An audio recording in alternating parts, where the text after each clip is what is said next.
tangents. We have a couple of theorems here. The first theorem tells us that if we take a tangent and the point of tangent C, if at that point of tangent C we draw a radius of the circle, that radius will be perpendicular to the tangent. Over here it says that if in a plane a line is tangent to a circle if and only if the line is perpendicular to a radius of the circle at the endpoint of the circle, so meaning at the point of tangent C. So over here in this example, we're trying to decide, is this in fact tangent to the circle? So the question being asked is, we have this tangent, potential tangent, and this radius. Do they make a right angle? Well, we've connected them making a triangle. If that's a right angle, then this is a right triangle. If we have a right triangle, then the Pythagorean theorem will work. So we're going to test and see if the Pythagorean theorem works. The two legs are 12 and 13. Or sorry, not 13, 12 and 35. I'm going to check and see if they're equal to it. Now, I don't know if they are, so I'm putting a little question mark above my equal sign because I'm testing to see if they're equal. I don't know that they are, but I want to see if they equal the square of the hypotenuse, which would potentially be 37. So 12 squared plus 35 squared is 1,369. 37 squared is the same. So they do in fact equal each other. A squared does equal, or a squared plus b squared does equal c squared. It is a right triangle. If it's a right triangle, then we know, yes, in fact, it was a tangent. The question was, is it tangent? So we would just respond yes. The next example is similar, but we have, instead of asking us if it's a tangent, it tells us it's tangent. So we know we've got a right angle. But they want us to figure out what the radius of the circle is. So since it's a right triangle, we're going to do Pythagorean theorem again. One of the legs is r, so we have r squared.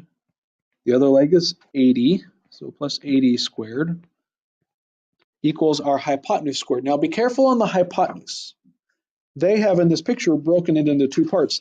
They have the part that's outside the circle, or the external part, which is 50, and then the internal part happens to be a radius of the circle. They call that r. I want the thing in its entirety, so I have to add those two components together. So it's 50 plus r, which I prefer to write as r plus 50. And I have to square it. Now, because there's two things added together, I have to put them in parentheses, and I'm squaring the whole thing. So I'm going to take r squared plus 80 squared is equal to r plus 50 squared. So 80 squared is 6,400. Now be careful, a lot of people make mistakes on r plus 50 squared. A lot of people just take and distribute the square and call it r squared plus 2,500. But because there's a plus sign in there, we have to think of this as r plus 50 times r plus 50. When something's squared, it's multiplied by itself, and then we have to distribute or FOIL, however you want to call it, r to both of those terms, and then 50 to both of the terms. So in total, let me do this off to the side. R times r is r squared. R times 50 is 50r. Then we have to distribute the 50. 50 times r is another 50r. And then 50 times 50 is 2,500. Now, there are like terms there. 50r and 50r are like terms, so I want to combine them together. So now I'll come back over to my problem, where I know in total I have r squared plus 100r, when I combined the like terms, plus 2,500. And now I need to solve this equation. First thing I would do is subtract r squared from both sides.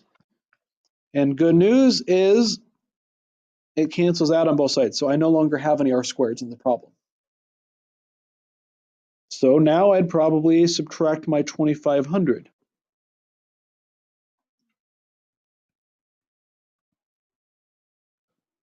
So 3,900 is equal to 100r. Divide by 100, and we see that r has to be 39. That's the answer to the problem. They asked what the radius of the circle is. It would be 39.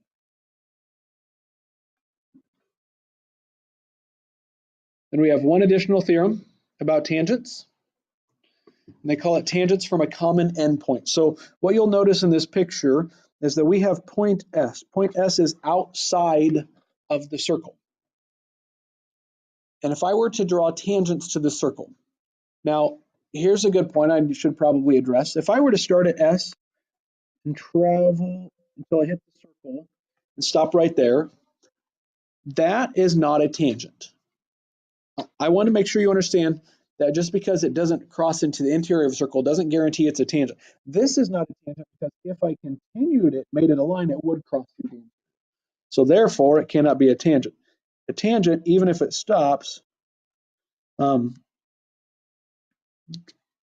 see, sorry, even if it stops, even if it wouldn't stop, I should say, if it kept going forever, would never cross through the interior. So if I connected S to R and then kept going, it would never cross through the interior. Therefore, it was in fact a tangent. Same thing's true from S through T. If I kept it going forever, it wouldn't cross through the interior. So those are tangents. What this is saying is that when I have two tangents from the same external point, they're congruent to each other. So SR and ST are equal to each other, or congruent to each other. So on this example over to the side, R is outside of the circle. I have drawn two tangents from there. They tell me they're both tangent. So R to S and R to T, they're both tangents. Therefore, they equal each other. We can set up an algebra equation where we simply state that they equal each other. Solve this. We subtract 4 from both sides. Then we divide by 3. And I see that x is equal to 8.